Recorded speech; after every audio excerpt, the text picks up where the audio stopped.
In his absence, I believe we continue to the next agenda. The leader.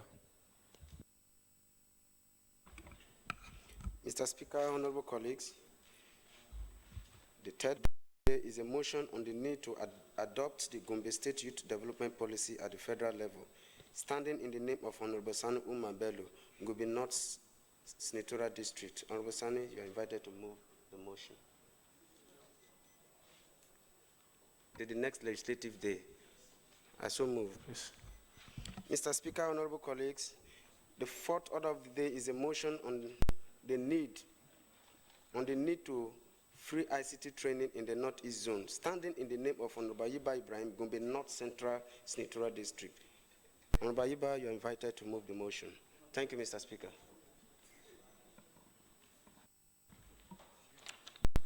Thank you, Mr. Speaker.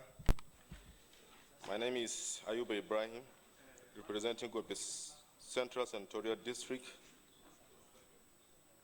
Distinguished colleague, I stand to move the motion which says the need training in the Northeast Zone. Mr. Speaker, that ICT is a key trend for world globalization. Conscious of the fact that desirous that this initiative aims at bridging this gap, thereby promoting higher results scores, a concern to not only the candidates, parents, and the society as a whole. And such training will cover use of Microsoft Office, use of social media, computer appreciation, etc. I urge on the federal government, through the Presidential Initiative on the Northeast, PINE, to provide ICT training in the Northeast amongst the youth. I so move. Thank you. You may lead the debate. The youths in senior secondary school and those out of senior secondary school need to acquire quality computer skills to enable them write JAM examination and other exercises. Mr. Speaker, I call on the federal government as a matter of urgency to provide ICT training in the Northeast region. Thank you, Mr. Speaker. Contributions. Honorable Obina. Thank you, Mr. Speaker. Honorable colleagues, Agbanashi Obina is my name. I represent the young people of Delta. Mr. Speaker, I want to first and foremost remind this House that we have all gathered as a young people to put policies together that will affect us collectively. Two, Mr. Speaker, I want to also remind this House that inasmuch as we will not pay deaf ears to issues as a border on Nigerian people, but I suppose we consolidate more on issues that affect the Nigerian youth. Mr. Speaker, honorable colleagues, Honorable, are you contributing to this particular motion or you're bringing up another thing? You're asked to contribute to this particular motion. I'm trying to make my point, Mr. Speaker. If you have an issue with it, you write it in form of a motion and send it to us, please. You can go on if it is contribution to the motion. Mr. Speaker, I'm not supporting the motion. Thank you. Any other contributions? The Deputy Minority Leader. Good afternoon, everybody. I am Honorable Barrister Lily Karu Nabuife, representing Anambra State. All that between 1999 to 2003, I was the Chief of Staff in the office of the Honorable Speaker of the House of Representatives, the Right Honorable Gali Umar Abba then. So I have this particular and profound attachment, to anything parliamentary, even though I've been a diplomat almost to Pius Oshonyukami, who is unavoidably away from Abuja, and has asked me to present the paper. He should have presented himself. I'm therefore reading a text, a prepared text, that should have been read by the DG. And I begin. Mr. Speaker, honorable parliamentarians, ladies and gentlemen, I would like to thank the honorable Speaker for the invitation extended to me to address this August Assembly on the topic of Technical Aid Corps concept, challenges, and opportunities. I would like to recall that the Directorate of Technical Aid Corps was established in 1987 out of a desire by the federal government to streamline the cash-based foreign aid. The scheme is well structured and coordinated with a mandate tailored towards the nation's objectives of giving technical assistance to needy African, Caribbean, and Pacific countries. The scheme was designed to build a more integrated approach to giving aid and thereby strengthening Nigeria's relevance on the continent and the Caribbean and Pacific countries. This is achieved through drawing from the large pool of Nigerian well-trained manpower in all fields of human endeavor with the aim of imparting their expertise and know-how on the socio-economic development of the beneficiary countries, while at the same time supporting in the delivery of human development targets and goals.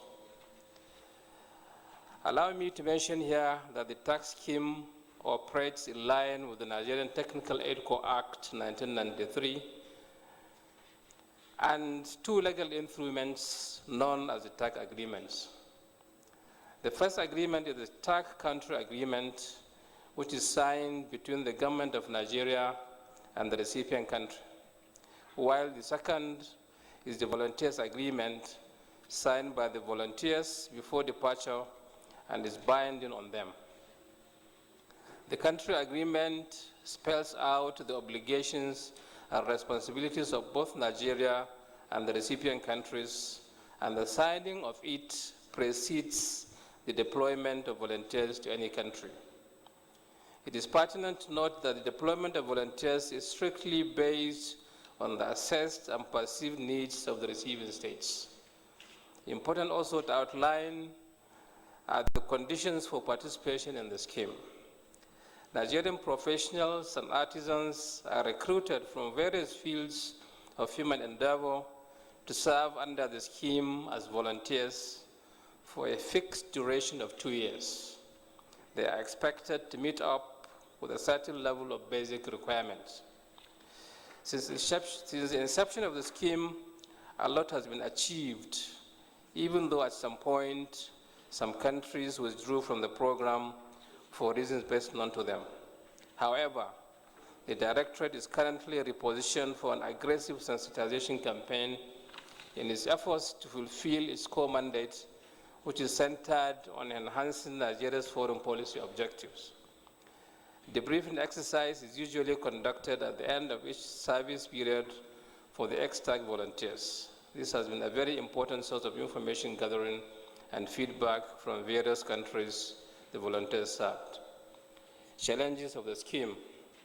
Mr. Speaker, honorable parliamentarians, ladies and gentlemen, permit me to say that one of the immediate challenges to the scheme is that emanating from the recipient countries in the form of poor publicity, which leads to the wrong perception of the locals about Nigerian volunteers being deployed to take over their few job opportunities, thereby resulting in indiscriminatory treatments. Also, from recipient countries, some of the host authorities failed to meet up with their obligations as enshrined in the TAC country agreement, leading to some of the following complaints, such as insufficient provision of basic facilities in the accommodation, inadequate provision of health insurance, non-refund of out-of-pocket expenses, delay in the issuance of work permit and licenses, extra working hours without pay, language barrier, etc., etc. In another development, there are emerging requests from countries outside the ACP regions, such as from Thailand, Myanmar, Venezuela, and Brazil. To deploy technical assistance to such countries will involve the amendment of the enabling law or the Act. Also, in some cases, requests are high for middle-level or highly skilled and experienced manpower. For example, recent requests from recipient countries predominantly required candidates with master's and doctorate degrees. In medicine, the requests have shifted from general practitioners to specialists and consultants. It is a challenge because the allowances paid to volunteers in some of these categories, when converted, certainly fall below what they ordinarily would earn locally. This allowance rate has significantly reduced the number of applicants in these professions and by extension impacted on our ability to competitively select in those fields. For the avoidance of doubt, the Directorate has in recent times been unable to meet a certain number of requested medical consultants from the few recipient countries that have made such requests. This therefore calls for some pragmatic measures aimed at making the scheme relevant at all times and retaining, as it were, its potency as a tool for the nation's foreign policy. Opportunities. It is logical to ask at this juncture that in spite of some of the challenges encountered in the implementation of the scheme, to what extent have the objectives of its establishment been met? Tax scheme has achieved positive contributions through the volunteers deployed to the recipient countries, which has earned the scheme positive commendations from bilateral and multilateral fora. The positive contributions of our volunteers to the development of recipient countries have helped in no small measure to give Nigeria a very positive image as a counterpoise to the negative image projected on us internationally by the unwholesome activities of some fraudsters. There has thus been a boost in the appreciation of Nigeria that enabled us to enjoy a certain level of goodwill and respect in those countries, which could be translated into major gains in the tough world of international politics if properly harnessed. It has, as a consequence, invigorated South-South cooperation. The program has, since inception, deployed approximately 6,000 volunteers to 36 countries, and it is operational in 13 countries in the African, Caribbean, and Pacific regions, with most states showing interest in the scheme and its utility value becoming largely known to the world. In view of the positive strides made by the tax scheme, a number of international and regional organizations have entered into cooperation agreements with the Directorate. This includes the UN Volunteer Service, Shelter Afrique, the UNDP, African Union, and the Islamic Development Bank. For the first time ever, a manpower assistance program run by a developing country is considered as a model for expanding the scope of the Commonwealth Manpower Development Assistance Program. While expressing satisfaction over the impact in the recipient countries, it is important to take a look at the benefits to Nigeria and its teeming youth. Allow me to state at this point that the TAC program is a people-centered and people-oriented assistance, and as is the case with all people-centered programs, the benefits are largely intangible, but conversely very profound and important. In spite of this observation, there are certain benefits accrued to Nigeria from the scheme. Indeed, the program has exposed our ex-volunteers to international best practices and more knowledge through sharing of skills, expertise, and advanced technology. Ex-volunteers have always returned home with new or improved skills and exposures, which they have put into their service to Nigeria. Without doubt, this makes them better equipped to face the new challenges of national development at home. I would like to note, before I conclude, that it was not unexpected that the fear of brain drain and the poor state of the nation's economy have prompted anxieties about the continued implementation of the scheme. Though legitimate, these concerns should not be allowed to diminish Nigeria's interactions on the world stage in furtherance of our national interests. It cannot be overemphasized that Nigeria is a big player both on the continental and global stage, and as such, her policies should be credible and visible at all times. Conclusion. The TAC program has come a long way since inception. It has played an enduring role in cementing existing relations between Nigeria and some recipient countries, and has also created some goodwill where they hitherto did not exist.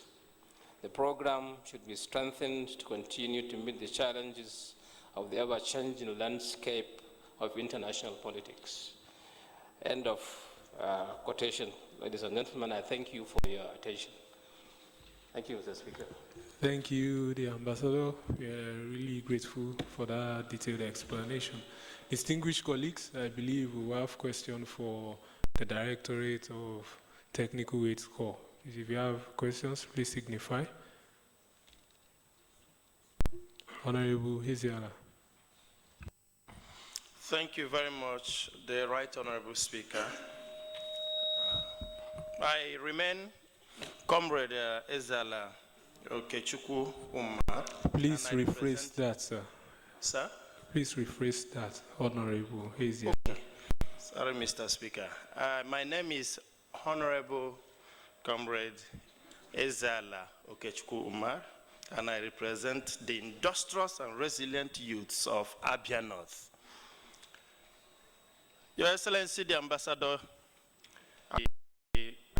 I am quite impressed with the presentation, and my question just borders on the modalities, or rather, the approach you employ in the mobilization of the youth, or rather, the volunteers, as it were. What approach, what methodology does the Technical Aid Corps employ in galvanizing and mobilizing the youths who eventually become the volunteers or the candidates that you work with? That's just, thank you, Mr. Speaker. Honorable Casey Gibson.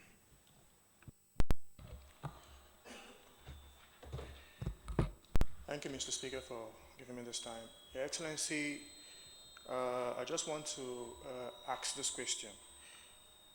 You mentioned the challenges the Corps is facing, and I want to know, is it due to the Afrocentric nature of Yakubu? I represent the bad and the ugly people of Kogi. By the embassy, we always encourage to employ Nigerians, more than we employ the foreigners there. Two other questions by Honorable Obina, and I think the first question from Honorable Aziala, almost the same thing. That is the modalities we follow in our recruitment process. Let me state from the onset that the process is open and transparent. It is also open to all Nigerians, But what is more important is the fact that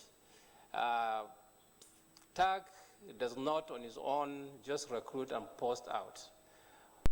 Rather, do our exercises based strictly on the assessed needs of those countries. In other words, the government of the Gambia, for example, forwards a request, for doctors, nurses, and teachers. The TAG Directorate will not go out of its way, to recruit an engineer or an architect, and post there. And we will restrict our process to the request from that country. That is, in other words, we will only recruit teachers, and nurses, and doctors, as requested by that country. And we normally advertise, of course, in the papers. I mean, Nigerians who are qualified. Normally, the qualification is you have to be a Nigerian, of course. 2, you should have probably spent 3 years minimum after NYC. And of course, you must also possess the relevant qualification, as defined, in the request. Otherwise, it's open to all Nigerians who are qualified. And at the end of the day, we ensure that every state is equally represented. We apply, strictly speaking, the federal character principle in our recruitment process. So every state is equally represented. And of course, after the advertisement, we invite candidates for interview. After the interview, we select those we think are qualified. And then after that, we now forward their names to the recipient countries. If they ask for 10 doctors, for example, we send about 15 CVs. So that they'll go through them and pick, the ones that they think are qualified, to work in the establishment. So they send us back the list, and based on that, we now invite the successful candidates to an orientation program, just to get them conversant with our national laws, and of course also let them go through the do's and don'ts, of the program itself. So after the orientation, of course, we now post them out, to the countries that have requested for them. So basically, this is a procedure in a nutshell. I mean, I may not have to probably go through the whole process. It's very long indeed. But I think, briefly speaking, I mean, this is the process we employ, to recruit and deploy volunteers to recipient countries. Howbeit, I should like to underline the fact that in most cases, the bulk of the people we really post out are youth. I mean, I don't know what the age bracket is, but we in our write-ups, 18 to 35, sir. 18 to 35. Okay, that's right. I mean, we still have quite a number in that age bracket. So I think the youth are really deeply involved in the whole process. Of course, Honorable, sorry, I've forgotten the name, spoke about the challenges that the scheme faces. I mean, if you had listened to me carefully, the challenges are majorly not from the Nigerian side. They are mostly problems that arise, from the recipient countries. If I may probably mention, I've already mentioned it actually in this speech. We normally sign an agreement between us and the recipient countries, and this agreement clearly defines the responsibilities of the receiving countries. It is, number one, to provide reasonably furnished accommodation for the volunteers, to provide them free medical services, to provide them with local transportation to and from their places of work. For doctors, for example, and nurses, of course, they are expected to also be paid the call duty allowance, as it were. So these are some of the basic responsibilities of the receiving countries. But more often than not, because most of them are really poor and their budgets are really very tight, they fail to really implement, some of the aspects of the agreement as is expected, So these are some of the challenges. Of course, back home, I mean, the few challenges that we've had of recent, which is, of course, a reflection of the economic situation that the country has been going through, is the issue of remittance, of the foreign exchange component, for the payment of the allowances of the volunteers over there. And I think this is not a problem that is peculiar, to the Technical Health Directorate. I think it runs through all the MDAs of government. So other than that, honestly, we, at the directorate level, we do not have much problems. Of course, the other problem that I raised was the request we receive, for professionals. In the medical field, for example, if you ask for a specialist, we normally pay doctors $1,200 per month. And of course, a consultant who works in any hospital here earns much more than that, and we are therefore unable to oblige, the requests from these countries, especially in these areas. So these are some of the challenges that I highlighted. But of course, I mean, they are not challenges that are insurmountable. I mean, we have done our best to really overcome quite a number of them. And of course, there was also a question from Honorable Tunde on our reach out, modalities, for example. How do we reach out? How do we make the program itself known, to the Nigerian youth and, of course, to the Nigerian public in general?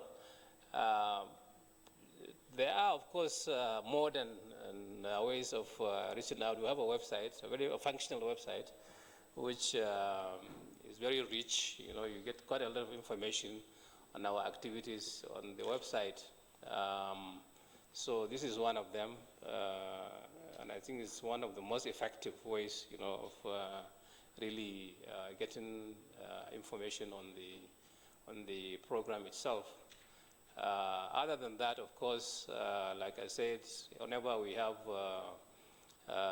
requests from countries, we advertise in the Nigerian papers, and you can imagine the number of applications we receive. I mean, that's another source of really getting people sensitized and getting them aware, of what the TAG program is all about. So these are some of the channels that we reach out to the general public.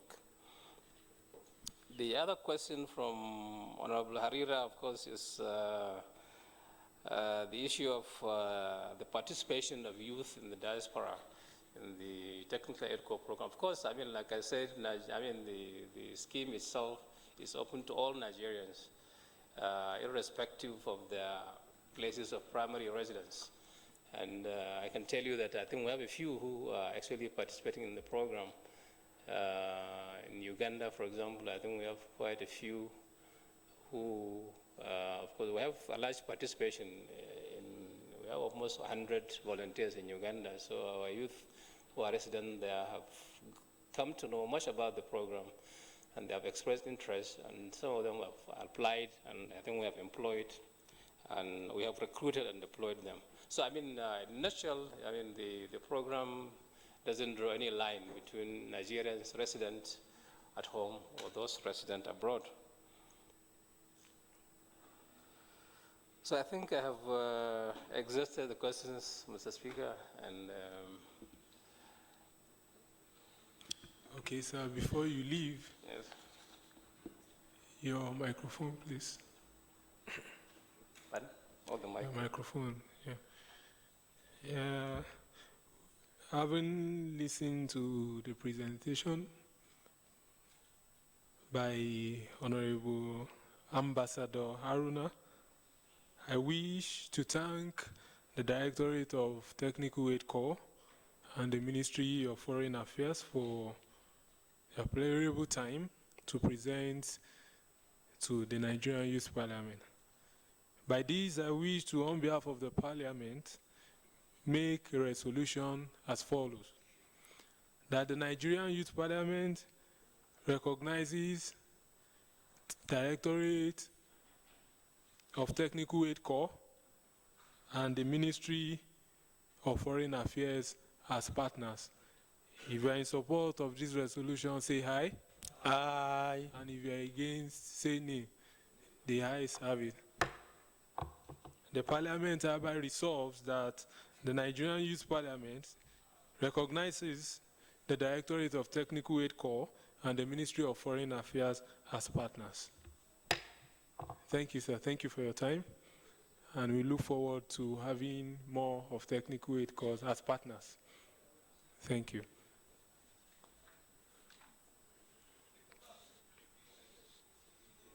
Thank you. Going by the procedure of every parliament, only recognized non-members can sit in the chamber. And I have observed some non-members in this chamber. I hereby call on the Sergeant at Arms to please move these persons to the gallery, except for our recognized pressmen. Thank you. The leader. Mr. Speaker, honorable colleagues, I just got an information that Honorable Sani, who was earlier absent, is now present in the chambers. I move that we call on him to present his motion. I so move, Mr. Speaker. Second. Observation, Mr. Speaker. Observation or point of order? Observation, sir. Please, let's go on with the motion. It's overruled for now. Okay. I, Honorable Barrister Lily Karuna Bife, do hereby move second the motion by the majority leader. I so second. Thank you. Oh, Sonny. Well, before it's out, Honorable Darlington Peter West should please approach the chair. You have the floor, Honorable Sani Umar. Right, Honorable Speaker, sir, the Deputy Speaker, the House leaders, my distinguished colleagues, I'm Honorable Sani Umar Bello, a member of the Nigerian Youth Parliament representing Gwembe North Senatorial District. And I'm standing before you this time around to defend and explain a motion that says if the policies and the programs of Gwembe State government on youth empowerment will be adopted nationwide, yes, Mr. Speaker, yes, my colleagues, I believe poverty can be eradicated among the Nigerian youth. The policies and the programs are as follows. One, rehabilitation of rehabilitation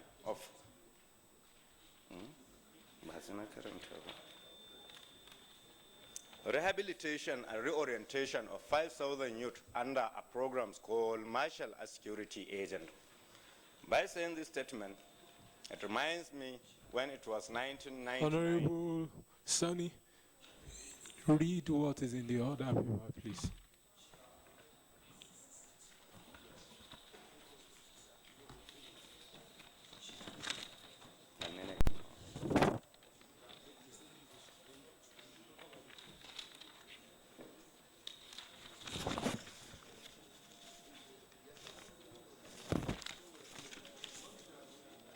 Need to adopt the Gwembe State government, need to adopt Gwembe State youth development policy at the federal level. So by saying this statement, it reminds me when it was 1999 to 2003. Honorable Sonny Umar, read what we have on the order paper. The Parliament note that the importance of Gwembe State Youth Development Policy that had created job opportunities and empowerment the youth of the state, aware of positive impact of the policies which had boosted the economy and social stability for the young people in the state, recognize that such policies be adopted by the federal government through commitment and implementation of some policy in all the states of the federation.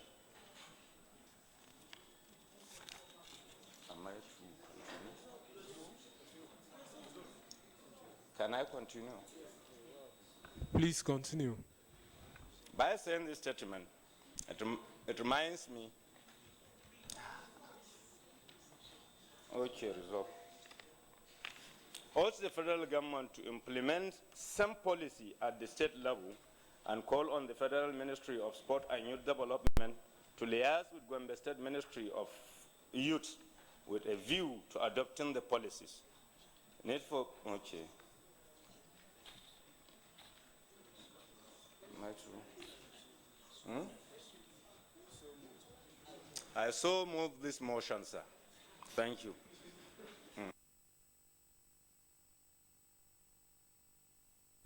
Do you have anybody to second Honorable Sani's motion? Honorable Kabiru Zubairu Sheme. Thank you, the Right Honorable Speaker, and my distinguished fellow colleagues. My name is Kabir Zubairu Sheme, member representing Kaduna South. I here stand to support the motion raised by Sanu Umar Bello from Gombe North. I so second.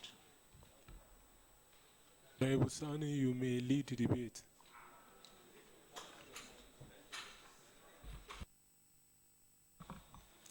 Right, Honorable Speaker, sir. By saying this statement, it reminds me when it was 1999 to 2003, how our youth in Gwembe were living under abject poverty. What I mean by the abject poverty, I mean a person that cannot afford to have 3 square mil a day, a person that doesn't know how to make money. They are the persons that knows how to spend money. Their major source of income in those days is they went to the politicians and asked them to give them money. That is their major source of income. When it comes to 2003, we notice of a change of leadership. This change is a change that converted those youths into a political toggery called Kalari.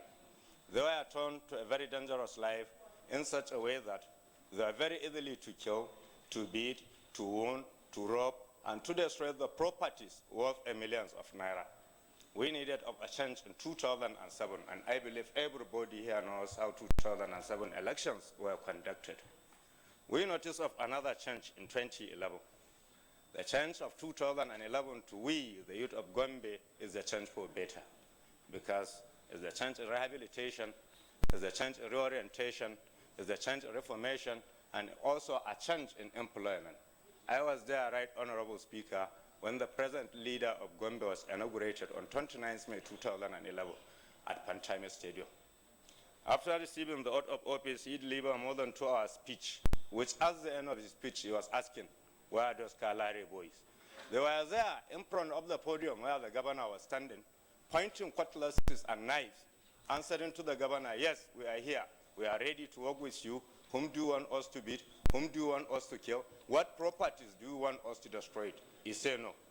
He who is holding knives, cutlass, or whatever locally made weapon, he should throw it out.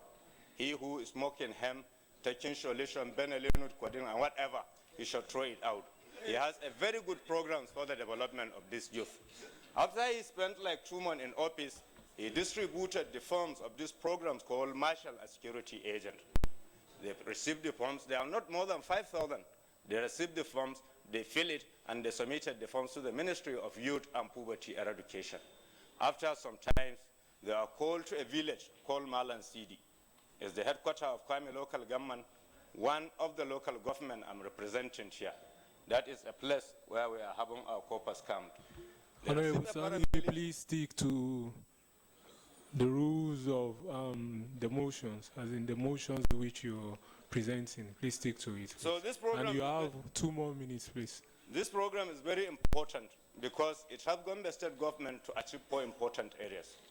It helps Gombe State government to employ 5,000 youth, which I believe is a great achievement. It helps in generating revenue to the state government, and it also helps in making the peoples of Gombe to be law-abiding citizens. And it helps in improving the security system of our state, even during the dark period of Boko Haram attacks. I was there when a suspect of Boko Haram was arrested at Gombe Line car park. They discovered 9 explosive devices inside his bag. They arrested him and handed him over to police. I was also there when a suspect of Boko Haram riding a Honda Civic tried to exploit a government day secondary school pilot and Karanga, the primary school Gombe. It's the primary and secondary school Honorable in Sani, the same compound. thank you for Honorable Sani. Thank you for your debate. Thank you. The second one. Thank you for your debate. Thank you, sir. For your deliberation. Call for contributions.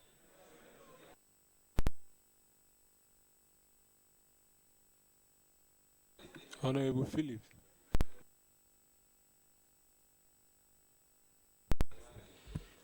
Thank you, the Right Honorable Speaker, honorable colleagues. I remain Honorable Velshik Kurme Philip. I represent the good people of Plateau Central Senatorial District. Mr. Speaker, I've listened with keen interest the motion raised by Honorable Sani Bello, but I stand to not to support the motion. And I have my reasons, Mr. Speaker.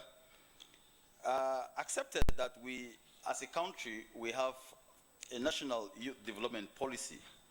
However, every state in Nigeria has its own youth development policy, which I believe is carefully designed to suit their own peculiarities and challenges as far as the social, economic, and cultural issues are on ground of those states.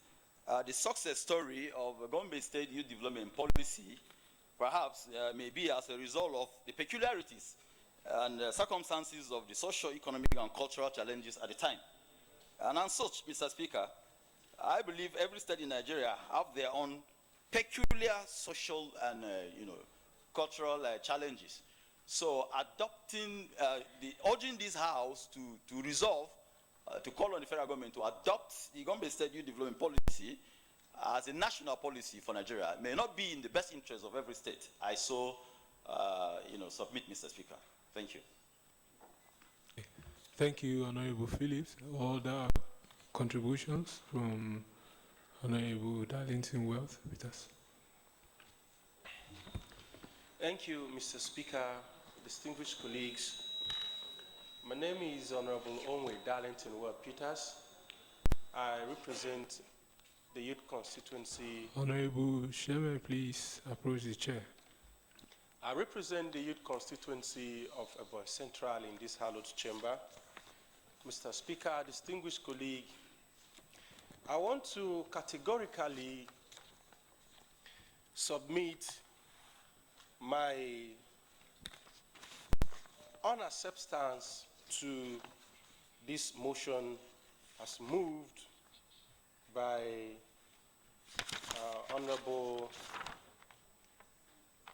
Omar Bello from Gombe North Senatorial District. The reason is because nations evolve policies, and in the course of running the policy, instead of initiating another policies to alter the progress made already, all is important is to create a process, a progression process that will journey the program that have secured a success into another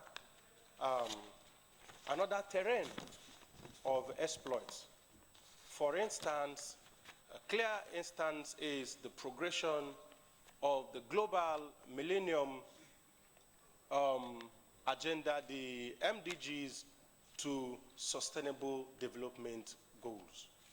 And so, Mr. Speaker, I wish to recall that yesterday the SA to the Vice President on IDPs and social investment was here, and he made elaborate, quite elusive explanation of the Empower program. And I believe, instead of, because I was convinced that if the itineraries and the instruments and strategies of implementation of the Empower program is followed, judiciously with sincerity of purpose and policy commitment, it would yield to youth development. And so instead of requesting, or instead of this very House to adopt a program or that worked for other states, we should be thinking on how will this Empower program progress.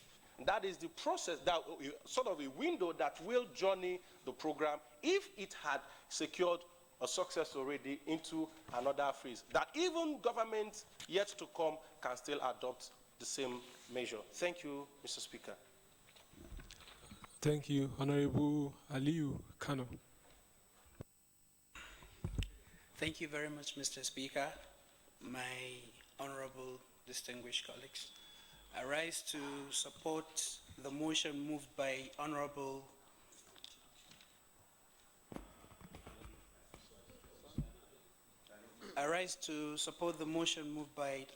Sanu Umar Gombe, representing Gombe North Senatorial District. Mr. Speaker, Of course, whenever the issue of youth is discussed, it goes hand in hand with development. And development can only occur if people are free to go about their businesses and be productive members of their society, which their productivity will not generate only wealth, which will lead to economic growth, but will also allow them to have the income that will expand the market of other goods and services. So by adoption and extending the youth development policy to the federal level will also allow government to execute its programs, especially those that affect the social well-being of the people. Thank you very much. Other contributions? The chairman, ethics and privileges. Thank you very much, Mr. Speaker. My name is Honorable Sanusi Akubu, representing Sokoto East Senatorial District, youth of Sokoto East Senatorial District. I stand to support this motion moved by Honorable Sani Umar Gombe, Gombe North. Mr. Speaker, if you, distinguished colleagues, if we pay attention to details of this motion, we will understand that the major premise of the motion is on job creation, and that this youth development program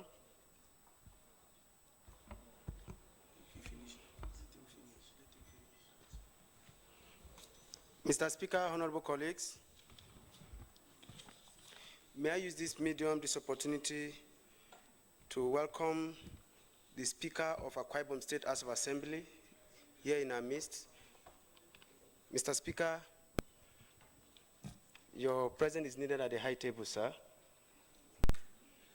Thank you, Mr. Speaker.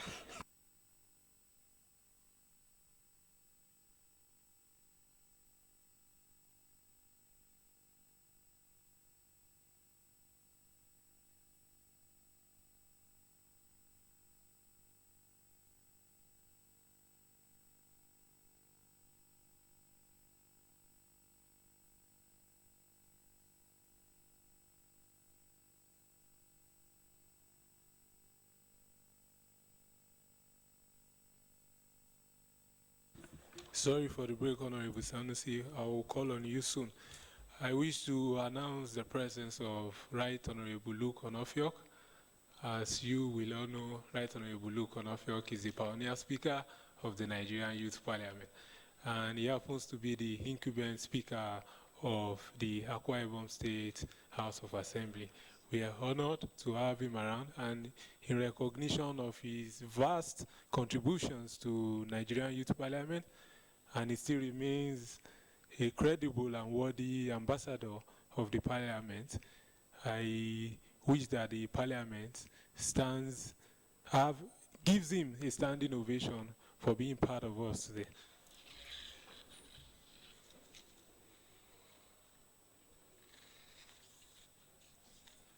Thank you, distinguished members. We're honored to have you around, sir. Honorable Sanusi, you have the floor. Thank you very much, Mr. Speaker. As I was saying earlier, I stand to support the motion moved by Honorable Sani Umar Bello Gombe North. Reason being that we need to understand that the reason why Honorable Sani is urging the federal government to adopt the policy of the Gombe State government is on the basis of the jobs that were created by those policies. And that many youth were taken off the streets of the state because they were gainfully employed through the marshals, as he has earlier said, and also other youth programs in the state that includes maintaining the adherence to the traffic policies of that government. So in a number of ways, the programs in the states have helped to create jobs for the youth in particular. And so I stand to support this motion that it should be adopted by the federal government, of course with some modifications. I understand that, of course, there are peculiarities with states' issues, and this motion could not be adopted as it is exactly in the Gombe State government, but also it can be adopted with some modifications to provide for jobs for the youths of this country. Thank you very much. Thank you, Honorable Jallo. Oh.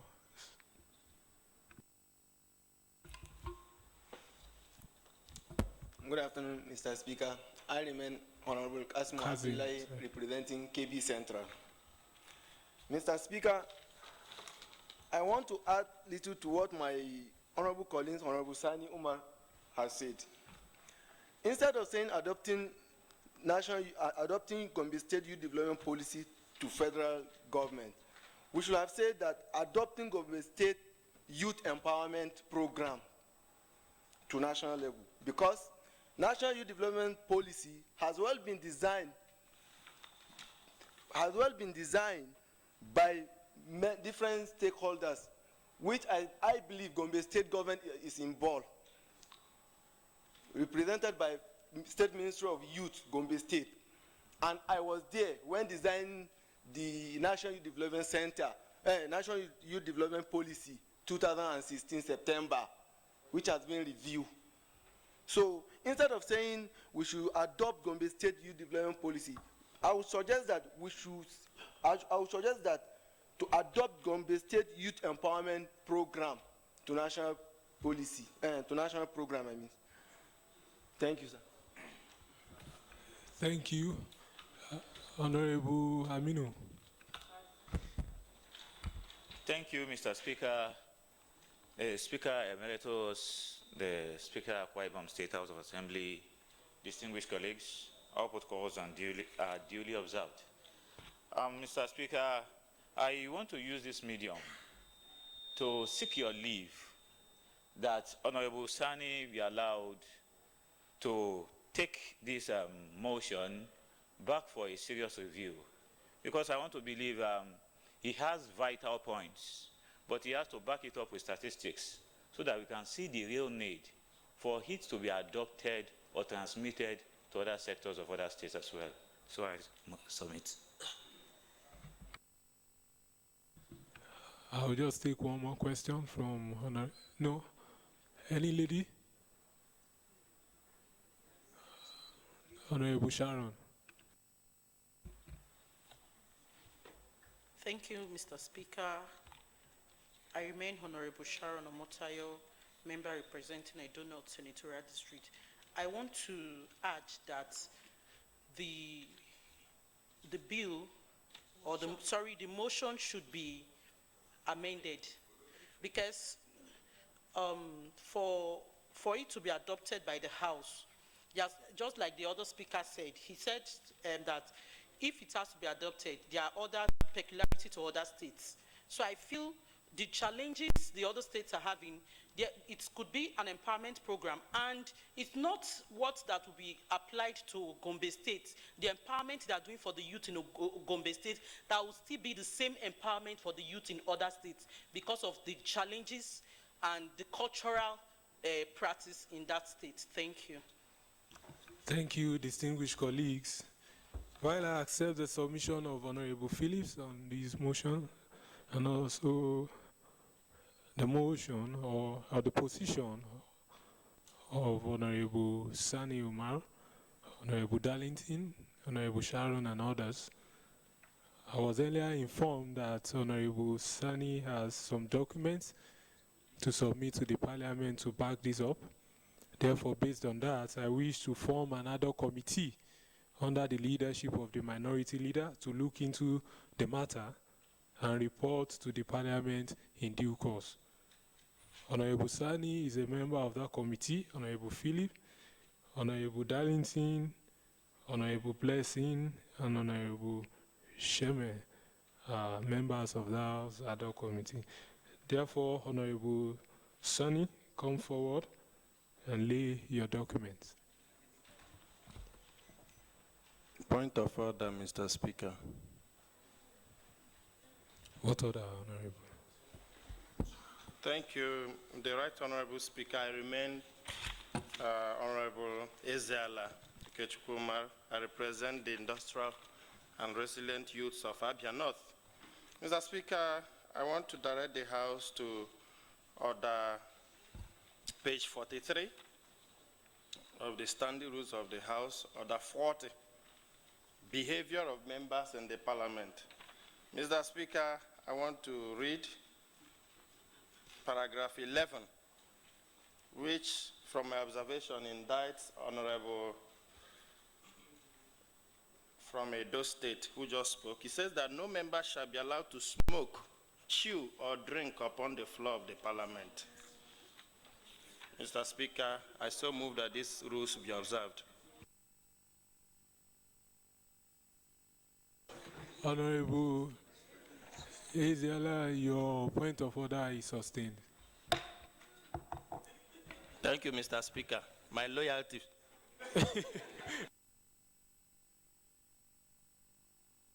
The majority leader, please. Mr. Speaker, honorable colleagues, I want to request for an addition into our order for the accommodation to accommodate the presence of the Honorable Speaker of Akwa Ibom State House of Assembly. May I move? I, Honorable Barrister Lily Karuna Brifer, do hereby support the motion made by the majority leader. I so second. Thank you.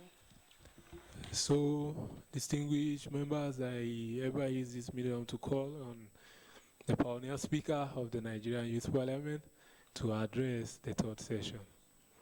Thank you, sir.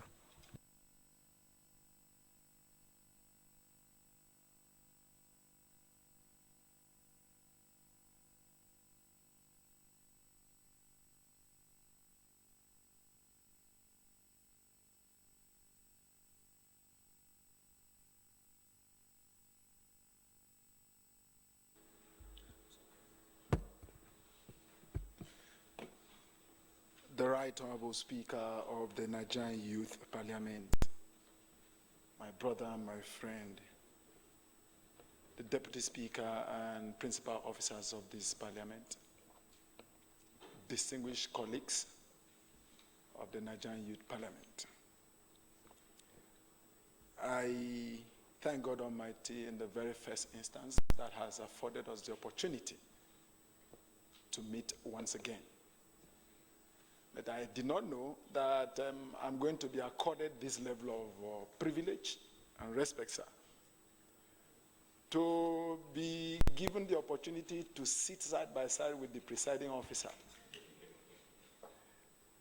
a stranger which I am, that I was accorded the respect of entering the floor as a stranger, and not only that, I was given an additional leverage of sitting with the presiding officer. I have declined right from when I came in here because the fear of the Parliament is the beginning of wisdom. So I declined the offer I was given to come to the front, and then I was given an offer to come and sit with the presiding officer. I am highly honored. And in every Parliament, there is only one presiding officer, except it is a joint sitting. If he had told me that this is going to be a joint sitting with the first and the pioneer youth parliament of the Federal Republic of Nigeria, I would have come with my 109 members complete. And I would have known that I have the authority and I have your leverage to sit with you and having a joint parliament. But all the same, I want to thank you all for the honor done me this afternoon. When I heard about this sitting, I told myself I was going to be here. I ought to have been here on Monday, but I have an official engagement back at home. Yesterday I had a sitting, and today we are having a convocation of the State University. But because of how important this has been, I took off by 1 o'clock from Uyo, landed here by about 1:55, and left straight from the airport trying to beat the 3 o'clock timeline that I was given to be here. Having said that, it's a thing of honor and joy for me once again, and then it comes with the sense of nostalgia for me to stand here once again to address my colleagues, and then for me to even sit there. But the only difference between my time and now is that I only sat in the green chambers. So I congratulate you for this elevation from the green chambers to the red chambers. I sat only in the House of Reps arm, and today you are sitting in the Senate wing. Let me use this opportunity first and foremost to appreciate the President of the Federal Republic of Nigeria, President Muhammadu Buhari, for sustaining this idea of the Nigerian Youth Parliament. And let me appreciate equally the Minister of Youth Development in this country for equally sustaining this idea of Youth Parliament, which has been a leadership training platform for us and will continue to be.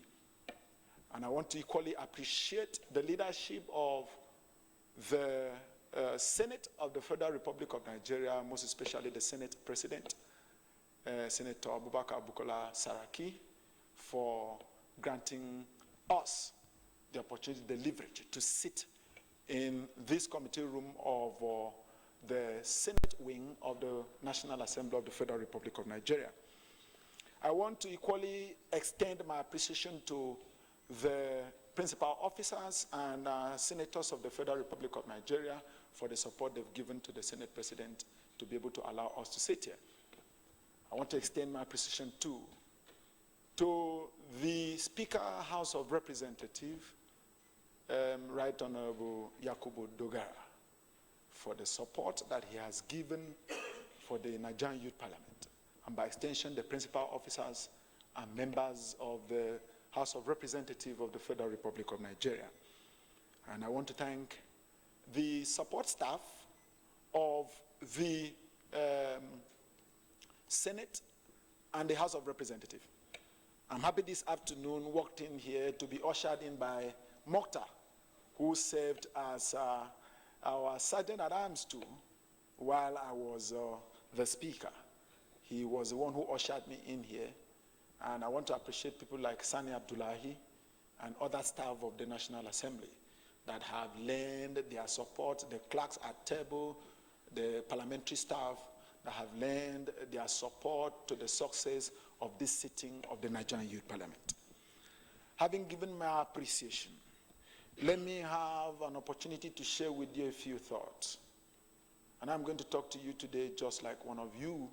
I'm not going to talk to you as a politician because I'm not one. I keep telling people I'm only a political activist. And I'm going to share some lessons with you, and I want you to just not look at my lips. I want you to connect your spirit with mine. Listen to my innermost being. I want to speak to you as the leaders of our country. And I want to speak to you as a forerunner.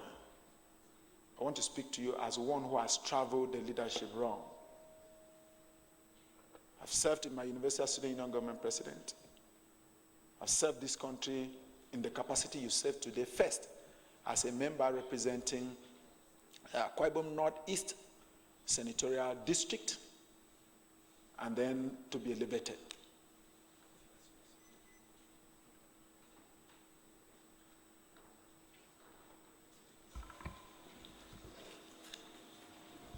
Mr. Speaker, honorable colleagues, may I recognize the presence of the Deputy Speaker of the House of Representatives.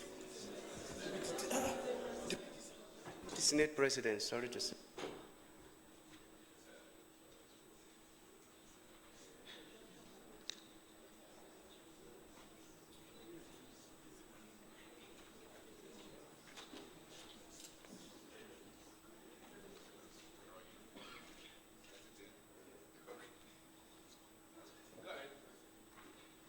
Your Excellency, the Deputy Senate President of the Senate of the Federal Republic of Nigeria, distinguished Senator Ike Ekweremadu, and a model in legislative administration for us. Your Excellency, may I report myself that I have been asked to come to address this parliament as the pioneer speaker of the Nigerian Youth Parliament. And Your Excellency, I bring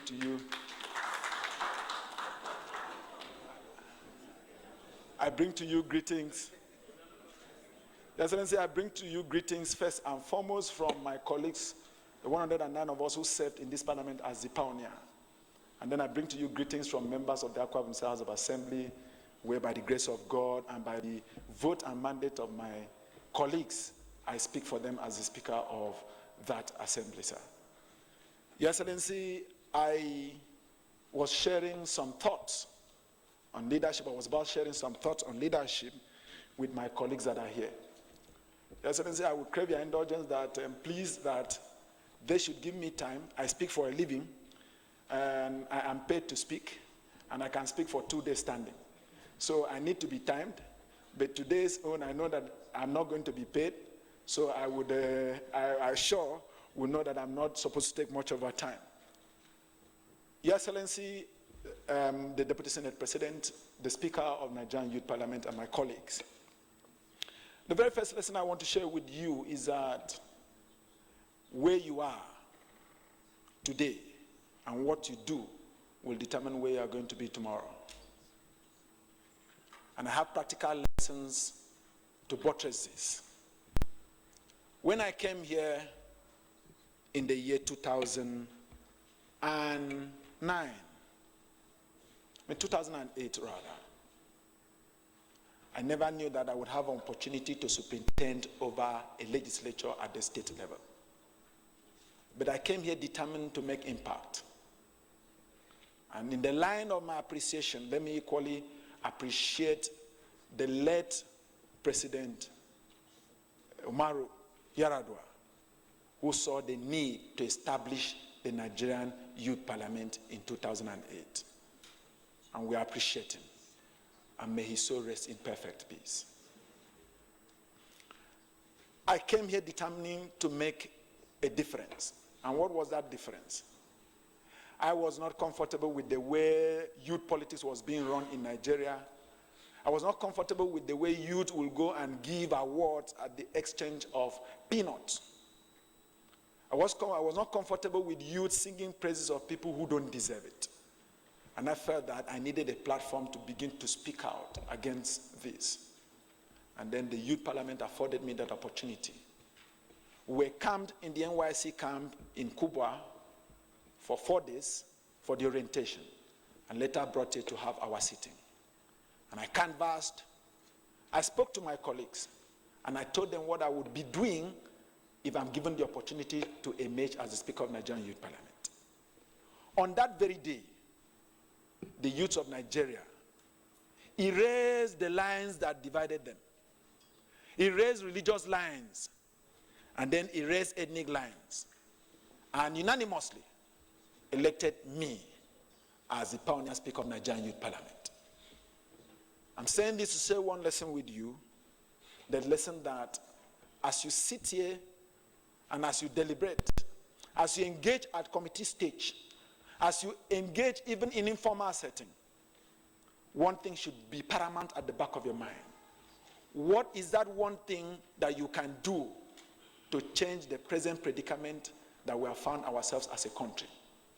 What is that one contribution that you can make as a young person in this country, not thinking of the personal benefit that will come to you, whether financial, whether by relevance politically, but thinking of how you can make this country better than how you've met it.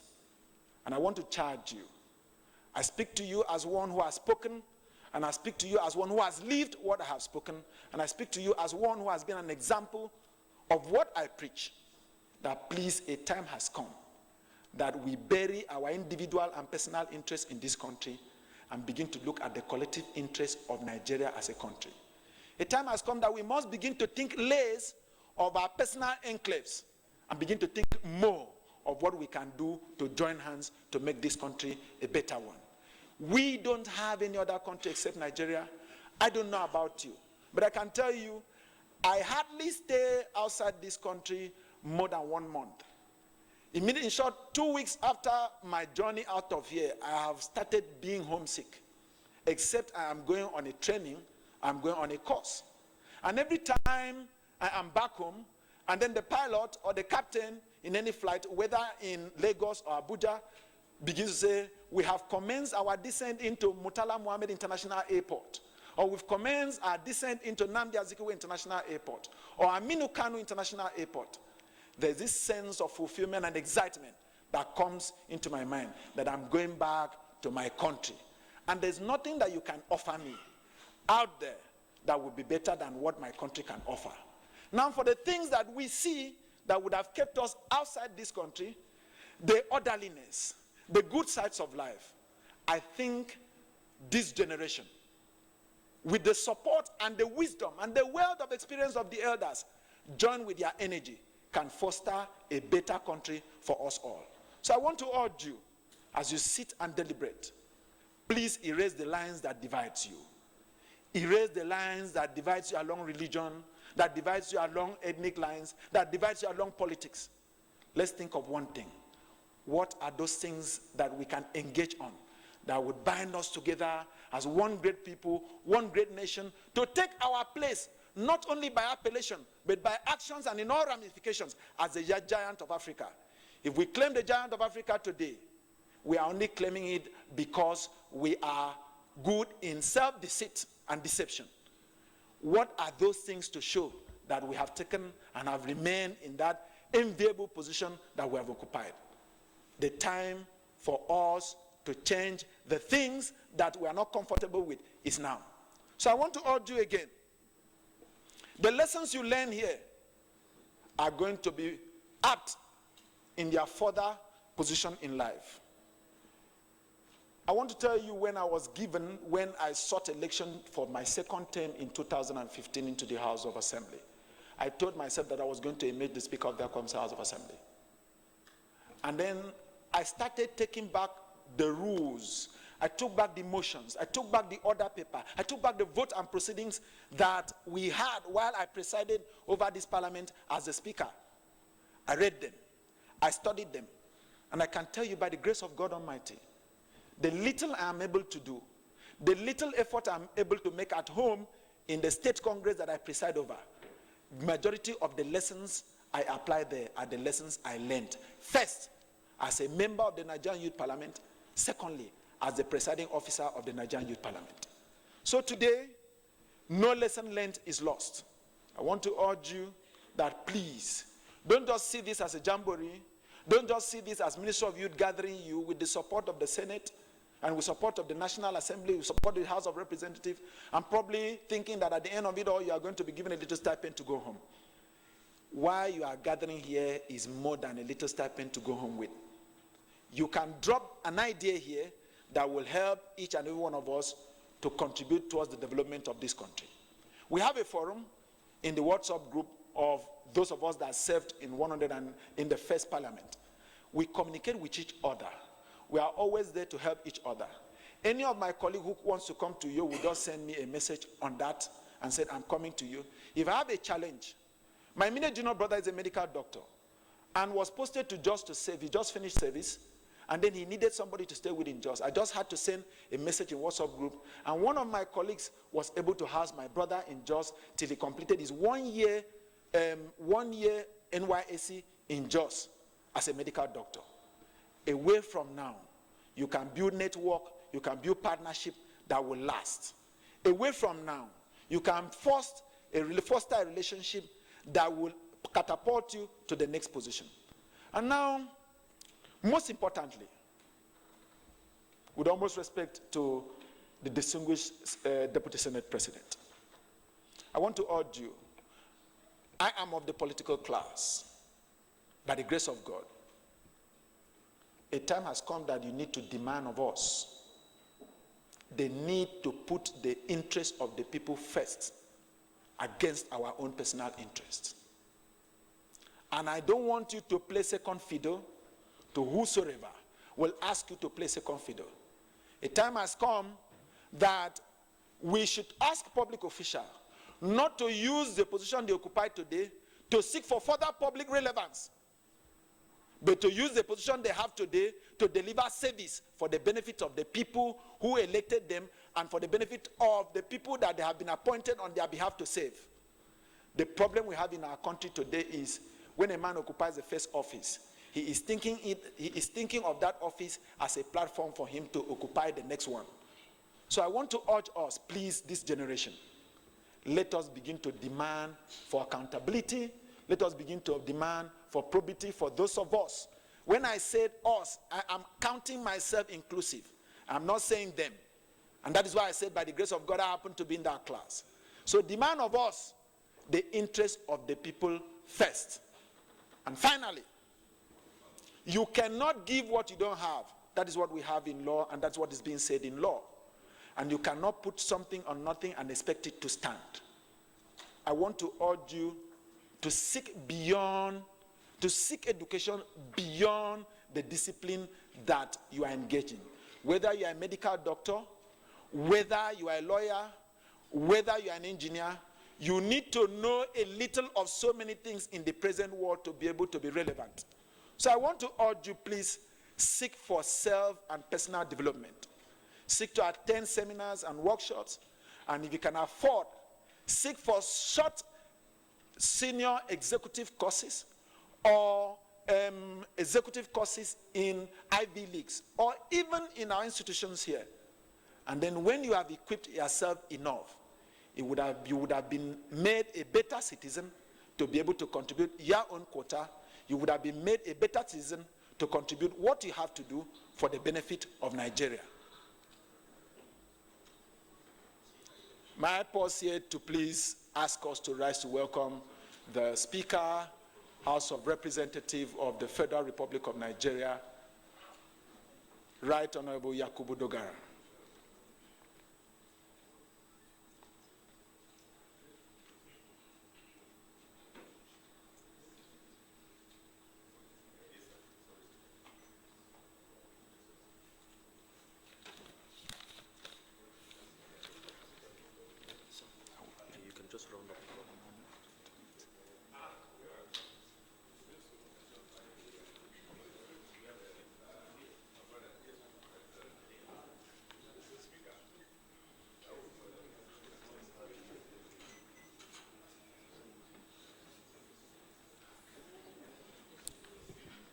You're welcome, sir.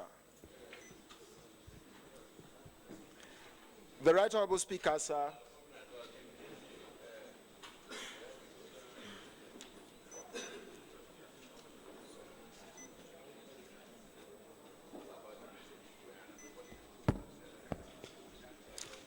The Right Honorable Speaker, sir, I was given an opportunity to stand here to address my colleagues as the pioneer Speaker of Nigerian Youth Parliament and presently the Speaker of Akwa Ibom State House of Assembly.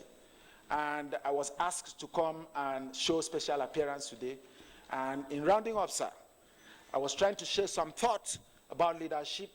I started to say some thoughts of the lessons I learned in the House of Representatives wing in 2008, where I had the opportunity to serve as the pioneer Speaker of the Nigerian Youth Parliament. And to conclude, sir, I have urged my colleagues to seek for self and personal development, knowing too well that they are the future of Nigeria, and the lessons they learn today and the lessons they will continue to learn, that let them be ready to serve in any capacity that they will find themselves and share the lessons that they have learned today and they are going to still learn from those of us that have found ourselves in this other side of the divide in the political elite group. Having said that, thank you for this opportunity, and let me thank my colleagues for the opportunity that they've given to me to address this parliament. Thank you, and God bless us all.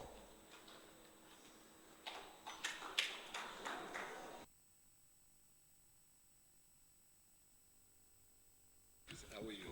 How's everything? Good. You can't speak up.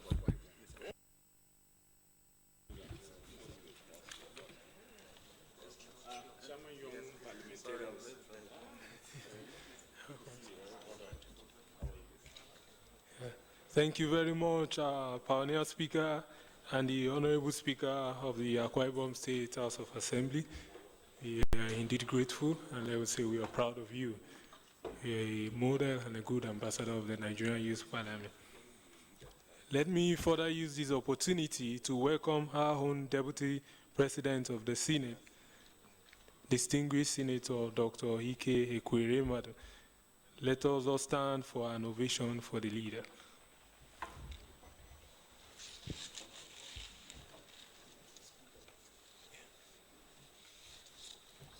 Thank you. We have with us here too the youthful and the great man. Sitting next to me is the Honorable Speaker of the House of Representatives in person of Right Honorable Yakubu Dogara.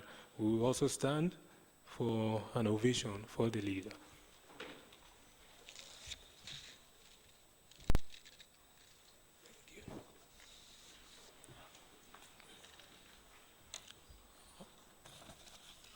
Also with us today, we have a youth supporter and someone from my own very zone, the leader of the House of Representatives in person of Honorable Femi Gbajabiamila. We welcome you, and in honor, we would like to rise for a standing ovation.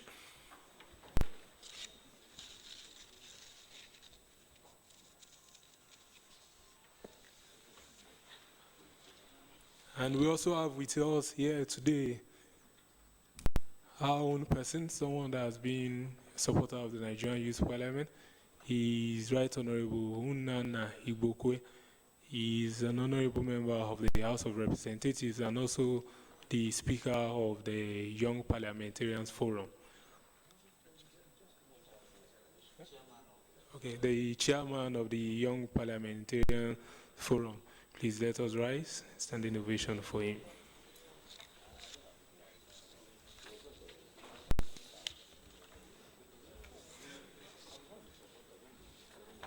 Call DSP to make presentation. May I now seize this opportunity to invite our own leader, the Deputy President of the Senate, in person of distinguished Senator Dr. Ike Ekweremadu, to address the Nigerian Youth Parliament. Thank you.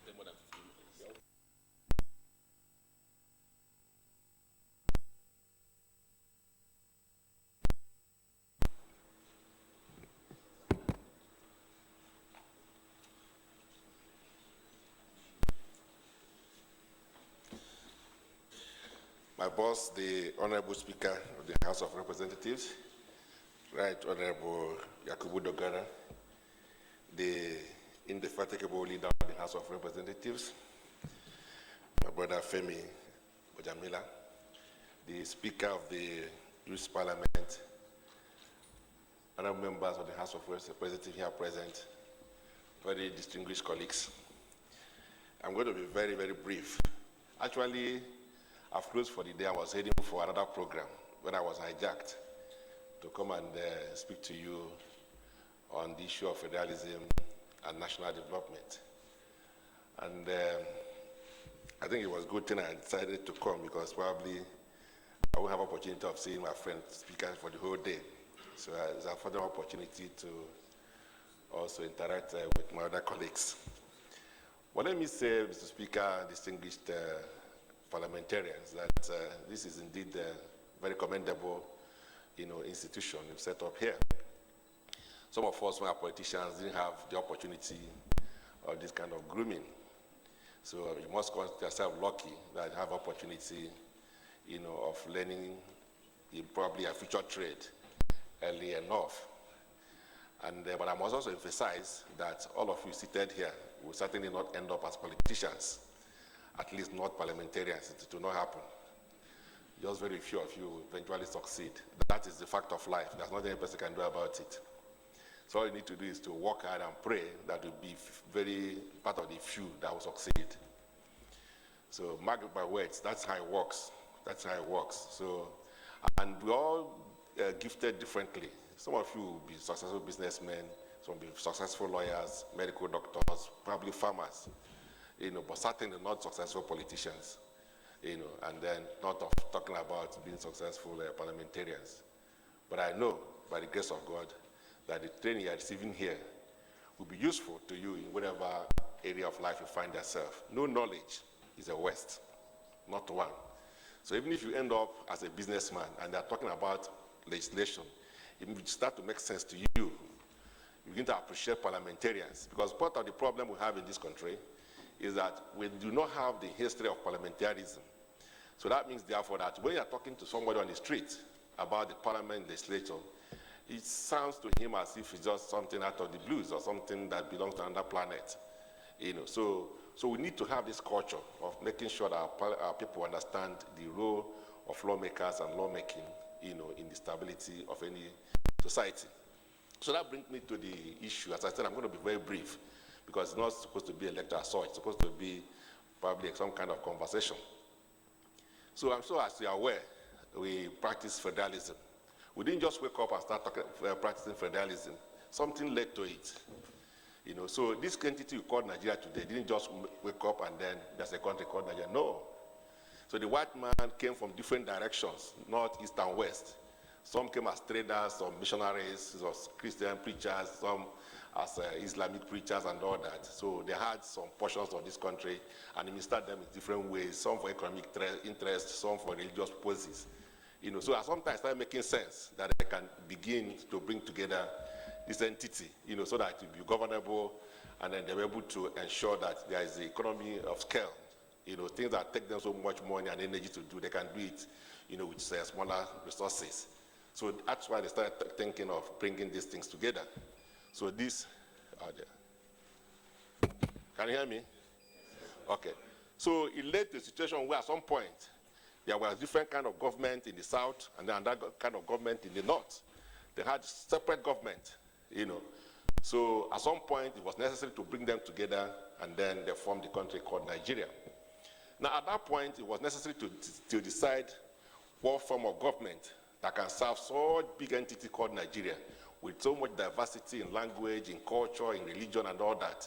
And so the white man, because of the experience of other countries, decided that the best form of government for a country such as this should be federalism. And so they believe that federalism would try to help to hold together a country as big as Nigeria and be able to ensure that there's development in all nooks and crannies of the country, and then there's some kind of coordination, which ultimately will lead to a developed entity called Nigeria. So they started in that manner. But you may be asking yourself, how come that if we say we adopted federalism, it will go for now about 71 years now, since 1946. So when it was first mooted in the Richardson Constitution, and then finally in later States Constitution, we eventually had it codified. How come that we've not been able to achieve those ideals? So that is, I think, what should be able to interest you. The reason is that our federalism has been very dysfunctional, especially after the military intervention in 1966. Because prior to that, our federalism was doing extremely well. So, but when the army came, a lot of things were confused. The reason being that they are not used to civilian administration, they were not schooled into the art of democracy. So they were using the military form of government to deal with a country that is federal, that's democratic, So it was very difficult for them to understand how to sustain, the principles which they inherited. Even the parliamentary system, which we had at period, so we had our own problems at the time. So, but when the military came, they just wiped away everything, brought about their own system of government that was simply centralized. And so things started falling apart. We started having kidnapping, armed robbery. Our economy started going down and has never recovered to today. So that is our major problem. So what we need to do at this point is to go back to the basics and see if we can rebuild our federalism. How do we rebuild our federalism? I think there are so many issues to discuss here, but let me just focus on probably two issues. The one is fiscal federalism, and the other one is the security sector reform.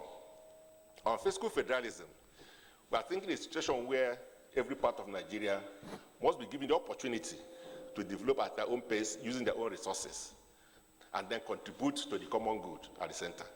And that is a practice in all over the world.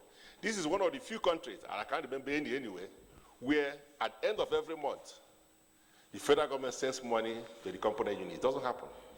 It is the component units who contribute to the common good. So as long as we are dependent on the federal government, we continue to have problems. So interestingly, research has shown that every state in Nigeria has the capacity and capability of self-sustenance. We have sufficient mineral everywhere. No country in Africa is as endowed as our own. But because we depend on the center, we have been unable to develop those the opportunities. So prior to the discovery of oil, we were actually doing well. And even when oil was discovered, it wasn't at a commercial quantity. So I'm sure that some of you have listened to the story of the western region with all their cocoa, how they developed it and used it to develop the place. The eastern region developed palm oil, palm trees, and used it to build universities, infrastructures, hotels, not just at the Hotel Presidential in Port Harcourt. And in Enugu, the North built Ahmad Bello University with simple things like coconut, groundnut. So there was competition at that point, and things were moving very well. Nobody was coming anywhere. So taxes were even minimal. So that was the thing that we had until the military came. And instructively, by the time the military came, the eastern region economy was one of the fastest growing in the whole world, and that was without oil. So we need to go back to those basics. I'm an apostle of fiscal federalism. I believe that every part of Nigeria can sustain on their own if given the opportunity, because that's the only thing that can challenge us. Because if you are not challenged, you can never know your potentials. Those of you from the southeast will remember that during the war, because they were challenged, we started making things that seems to be impossible. Bombs were manufactured in the southeast. They were able to land aircraft at night on the highway. They were improvised. They were refining their own oil. The reason was because they were challenged. So if we decide today that let's forget about, and let me also tell you about oil. Some countries, such as Norway, do not touch their oil resources. They are saving it for the future generation. That's what we call generational equity. They believe that what we have now belongs to both the present and the future. And you have no right to consume all of them yourself. Places like Saudi Arabia and few countries in the Middle East, what they do is that they invested their oil money and using the investment to be able to sustain themselves. But if you look at section 162 of our constitution, it means that everything we have to be sent into a common purse at the end of every month and shared. So we need to go back to those days where each part of Nigeria will begin to develop based on their own potentials and their own speed. And I believe that if Lagos is doing well and you're from Kano, you can go there and live comfortably. And if you are living here from Enugu, I believe that Meduguri is the best option that will serve your purpose. You go there and live. And it was happening that way until all these things were messed up. At some point, we had a mayor in Enugu from Sokoto. The first mayor. We had one in Port Harcourt. Because they lived there and were part of that society. They were doing their business and they became part of the system there. So that is the problem, and I believe that as young men must begin to find ways of addressing them. So the last point is the issue of security.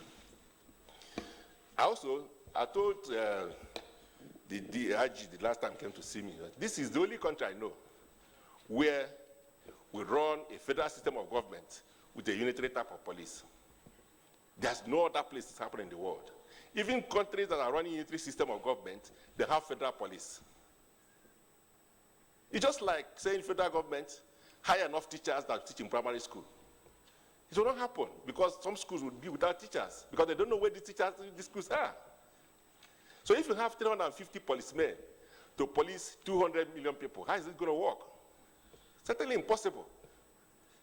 So we must come to terms with the reality that for us to get our security right, we need to decentralize our policing. And you cannot develop without security. Nobody's going to put his money when there's no security. I was once kidnapped. The kidnappers took me for 2 days. They were taking me from place to place. We never met one policeman. So I fear for this country. Nobody's secure. I've gone one day in the past, I took my car by myself, drove into all the small communities within Abuja,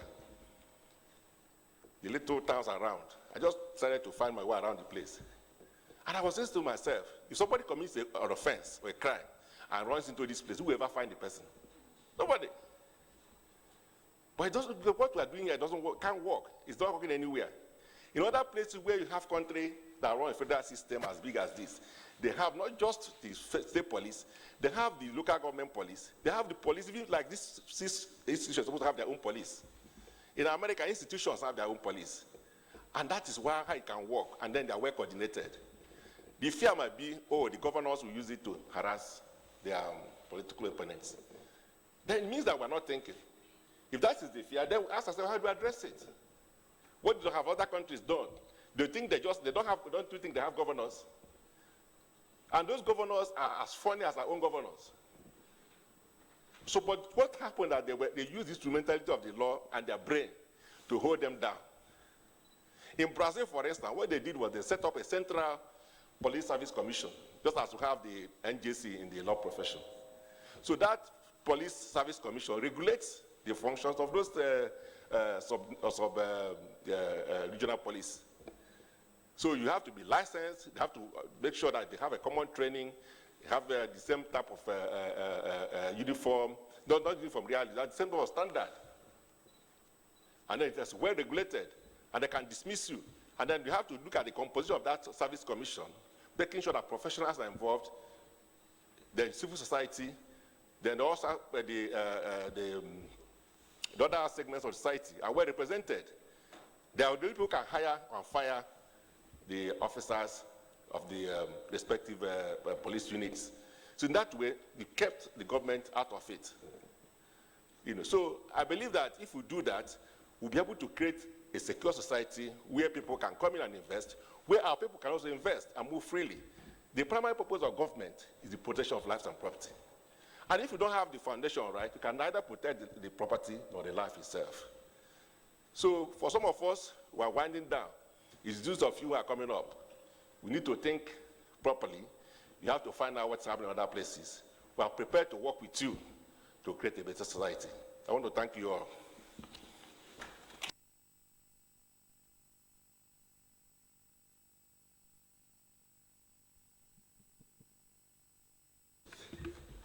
We, on behalf of the Parliament, particularly the Southeast Caucus, would like to appreciate the Deputy President of the Senate, and would like to state that in the Nigerian Youth Parliament, anything that has to do with the development of Nigeria is what we take to heart, as we are being groomed as future leaders, as present and future leaders, to contribute our quota to the development of the nation.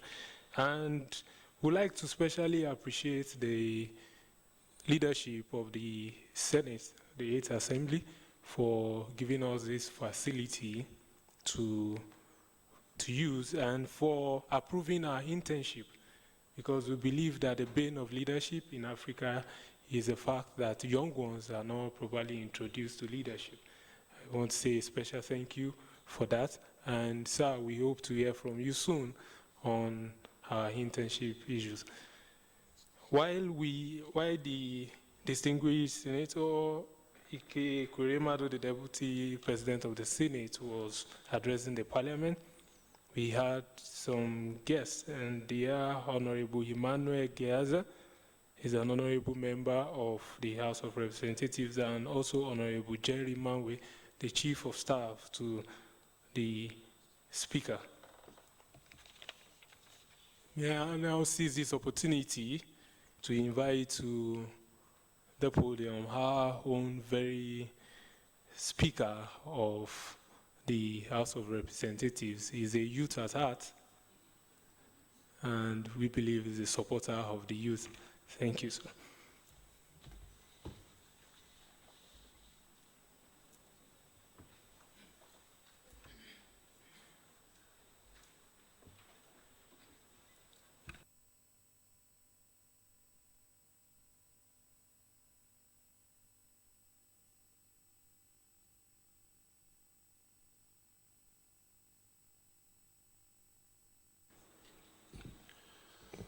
The Speaker of this distinguished Parliament, the Youth Parliament, who is our host, His Excellency, the Deputy Senate President, distinguished Senator Ike Koromadu, Leader of the House, the Speaker of Akwa Ibom State House of Assembly. Glad to note that you are the pioneer Speaker of the Youth Parliament. So you can see that we have so many speakers seated in this hall. Chairman Young Parliamentarian Association, my distinguished honorable colleagues who are here with us, members of the Youth Parliament, distinguished ladies and gentlemen. This is a great honor for me to be invited to speak to future leaders of this great country. As a matter of fact, any leadership will pass the test of true leadership if it's producing leaders in like manner. The challenge, therefore, is not just to succeed, but to proceed to produce those who will succeed us. The youth represent the future of this country. Democracy, as we all know, I won't bother about defining it, thrives on open dissent, dissenting and dissenting and dissenting. As a matter of fact, in the Greek city-states, those who are students of democracy, where democracy was first invented, it was even a crime for the citizens of democracy to shrink from controversy. You could be charged to court the fact that you are not controversial and be prosecuted and convicted. The reason being that it is only through dissent that progress is attained. As a matter of fact, even where you have a perfect system that is working very, very well, you have to still inquire into it because it's developed by human beings. Nothing developed by human beings is perfect. You have to argue, re-argue, examine, re-examine it. Even if it's the best, be sure yourself that this is the best thing. And if it's not the best, you replace it with a workable system. And it is through the clash and compromise of ideas that progress is made in any society. For today, you have given me a topic, and I decided to put my thoughts in writing so that you can have it in the form that may help in the future. If it's too long, then I'll be forced to adumbrate. But because they called me the speaker, you know I must speak. Like it was in the Greek city-state. Let them not say I'm guilty of not speaking. And so I saved myself from prosecution. I say that I consider it a great honor and privilege to address the Nigerian Youth Parliament, the second sitting of the third session, as this parliament represents an authentic voice for Nigerian youth and a mirror of the capabilities and involvement of our youth in nation building. The 8th House of Representatives, after its inauguration on Tuesday, 9 June 2015, hit the ground running with the legislative agenda which has since served as a guiding document for the House. As elected representatives, our duty is to make sure that our constituents' voices are heard, that their needs are prioritized, and the difficulties which they face are confronted and solved. In a country with a youth population of over 60%, the function of our legislative activities must revolve around the youth. This is as a result of that we committed ourselves in our legislative agenda to give priority to necessary legislative interventions to promote equality and inclusion and entrench the rights to promote equality and inclusion of women, youths, and vulnerable groups in society. This is in addition to other items in our legislative agenda, which include tackling the high unemployment rate, an issue which concerns mostly young people, through legislative action and appropriate budgetary interventions in seeking to create employment opportunities and regular dialogue sessions with stakeholders in order to articulate the needed legislative interventions. Staying true to the House legislative agenda, on May 9, 2016, the leadership of the House of Representatives interface with student leaders drawn from higher institutions across the country, including private and public universities. It was in the course of this meeting that I first hinted at the willingness of the House to use all legislative tools at our disposal to correct the dismal representation of youths in politics and governance. Little over 2 weeks later, precisely, on May 26, the House passed through first reading House Bill 544, which seeks to alter sections 65, 131, and 177 of the 1999 Constitution of the Federal Republic of Nigeria as amended, with the aim of reducing the age eligibility for elective offices across board and to introduce independent candidacy to our electoral process.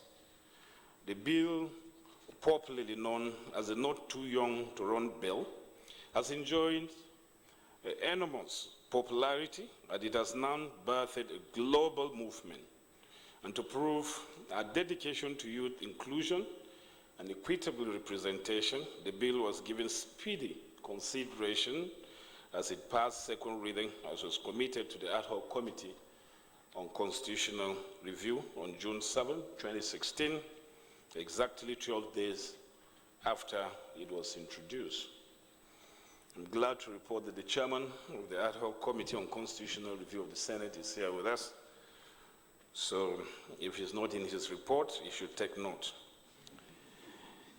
If we're able to get the proposed amendment across the Senate and 2/3 of the state houses of assembly, the minimum age of eligibility for the following offices will be modified as follows. Presidency, age limit will be reduced from 40 to 30 years. Governor from 35 to 30. Senate from 35 to 30 years.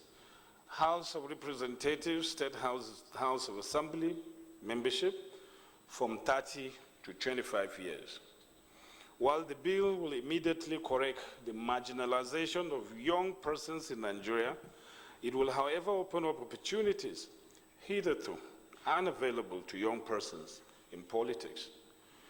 In a similar vein, on June 1st, 2016, House Bill 556, which seeks to secure appointive positions for young people at both state and federal levels, was introduced into the legislative mill. 2 weeks later, on June 14, the bill passed second reading. This shows yet again that when it comes to the rights and general progress of young people, the Eighth House will always give priority to legislation aimed at enhancing these. This bill has also been referred to the ad hoc committee on constitutional review. A major challenge afflicting Nigeria's youth population is unemployment. And as your elected representatives, this gives us nightmares. It is also my strong view that the creativity and innovations of the young people are critical elements in engendering economic growth and development. Indeed, the world is open for the youth to excel, especially in the areas of technological development and advancement. Nigerian youths can compete strongly in the technological field in the new world economy. We only need better technological education, funding, and exposure to best practices. That is why I personally sponsored the Federal Competition and Consumer Bill, which has been passed by the House. Some other bills designed to facilitate a better business environment have also been passed in the House, because without the support of the private sector, youth unemployment cannot be effectively tackled. Some of the bills include Nigerian Railway Authority Bill, National Road Fund Bill, Petroleum Industry Bill, otherwise known as the PIB, National Transport Commission Bill, Secured Transactions and Movable Assets Bill, etc., etc. We're working closely with the Senate to ensure concurrence and presidential assent. At every opportunity, I've also used my office to promote the potentials of this country in order to attract investment into diverse sectors of the economy through legislative diplomacy promoted with leaders of various countries, and that includes the ambassadors that pay us visits and some speakers of some foreign countries who've had cause to pay us courtesy calls. We have therefore deliberately set up parliamentary friendship groups between Nigeria's House of Representatives and various countries to promote economic, legislative, political cooperation between our countries.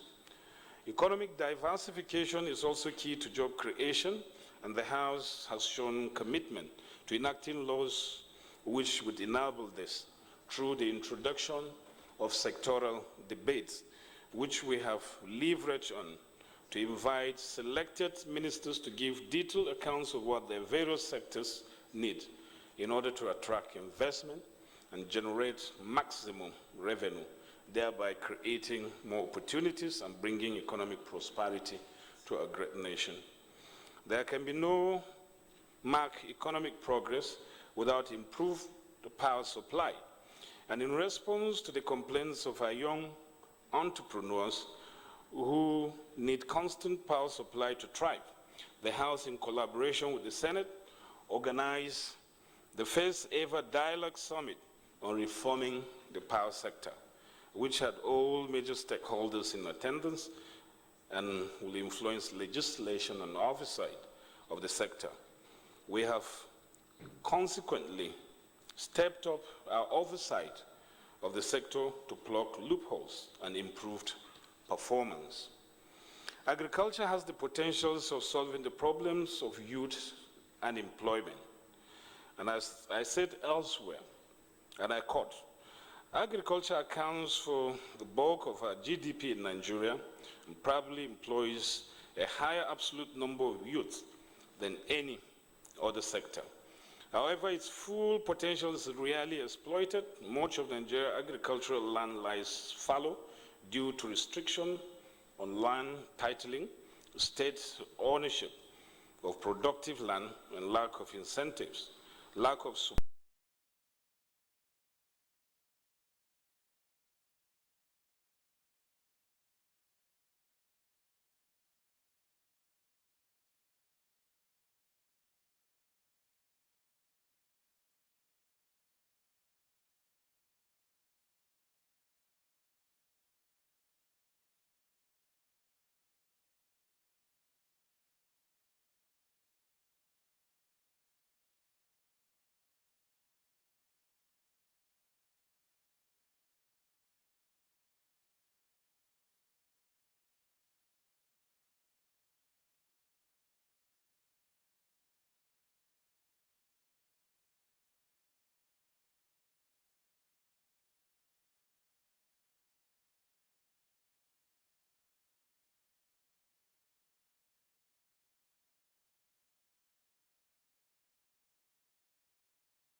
to all of you in any endeavor you may wish to pursue tomorrow. The House of Representatives will always be there to support you, knowing full well that investing in the youth is investing in the future of this great country. We'll be compromising the future and destiny of this nation today if we continue to allow our teeming youth to waste. In conclusion, I wish to use this opportunity to implore on our youths not to lose hope. You should continue to dream big so as to achieve big. You should aspire for the best and to be the best and the brightest this nation has. It is in your hands that the renaissance which beckons on Nigeria lies. I'm sure you can do it, as it only requires commitment, sacrifice, and leadership to propel all your energies, enthusiasm, and creativity to blossom. Life itself is not difficult, but obedience is. The freedom you enjoy today must not be mistaken as freedom to be irresponsible, as discipline is the only key that will release your creative and innovative prowess and bring us to the future that we seek as a people.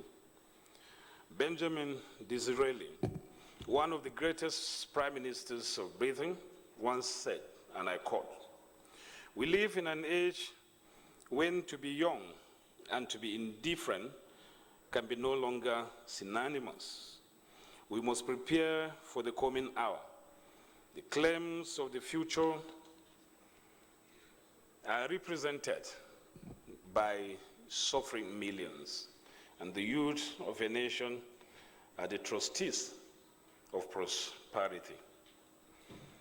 He has said it all. This said so long ago that you are the trustees of our posterity. And as you sit here deliberating on issues, discussing national issues, I want you to devote all your energies to this, knowing that you're not just doing it in vain. Your ideas could be very helpful. Even if you don't come up with helpful ideas, you'll be building your skills and you will be acquiring those leadership skills that you need in order to succeed in life. I've said it earlier, in all honesty, there's no fora where you can better develop your talents to be the representatives of the people as this forum.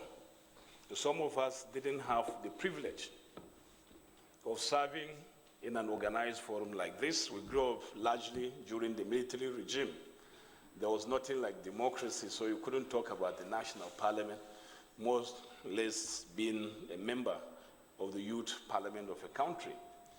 So by a lot of people sacrifice their time, their resources, their energy. Some even paid the supreme price for us to have the democracy that we now enjoy. And that is why we mustn't take this for granted. And I want to thank you all for giving us this opportunity to share our thoughts with you. And I pray that God will bless you and bless the Federal Republic of Nigeria. Thank you very much.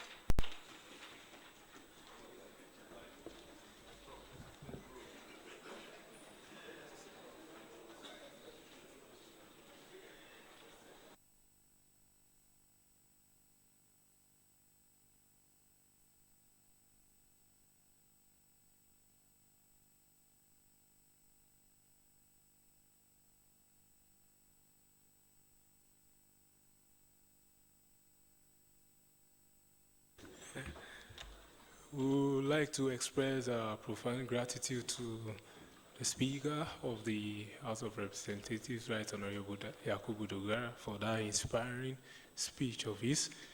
And we believe that this will motivate us to contribute more towards national development, because we believe that the Nigeria we desire will not be built on proceeds of oil or neither of agriculture that we preach, but on the collective capacities of the younger minds that dominate the demography of Nigeria. Sir, I would like to applaud and commend you for the special consideration and passage of the Not Too Young to Run bill, which is now at the committee level. We want to say thank you for that, because it shows that you have youth inclusion in governance and politics at heart. And on behalf of the Nigerian youth, we want to say thank you for that. The House Leader. Mr. Speaker, honorable colleagues, you agree with me that today is a fruitful day, a day to be reckoned with, a day that if we get back to our senatorial districts, we'll pass the message across to all the members from our various constituencies and senatorial districts. We heard the message, and on this note, Mr. Speaker, I want to move that we step down all items for the next legislative day, Mr. Speaker. I so move. The Deputy Minority Leader. I, Honorable Barrister Lily Caro Nnabuife, from the Anambra State Senatorial District, as the Deputy Minority Leader, do hereby second the motion moved by the Majority Leader. I so second. Thank you. The Deputy Minority Leader, please properly state your senatorial district. I, Honorable Barrister Lily Caro Nnabuife, from Anambra South Senatorial District. Thank you. Thank you, House Leader and the Deputy Minority Leader.